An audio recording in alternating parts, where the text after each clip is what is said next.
We were advised to put in applications with CAL FIRE, and then we would have a good chance of getting hired. And that's how that came around. My start date is May 18th. I start on May 16th. 2 weeks from now? Yeah, everything just went into play.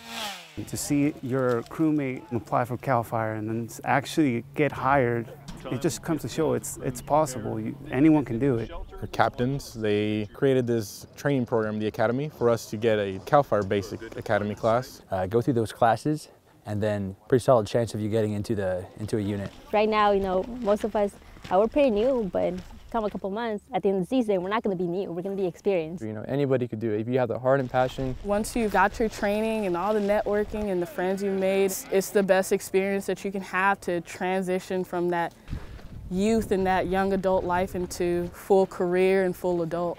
And the Seas is the best way to do that. So when I joined the Seas, it was something about joining the fire crew. It's because I wanted to get that experience, but I'm just trying it out. Try it out, and if it's not for you, well, at least you gave it a try. There's nothing to lose here. You're gaining a lot, even if it's not for you. You can get different careers from joining the Seas. You can get different experiences. You can have lifelong friends and stuff. Join. It's worth it. You get to try so many different things. You get to learn so much about yourself. It is actually a very good opportunity for young adults. Method, the way that you guys have practiced, right?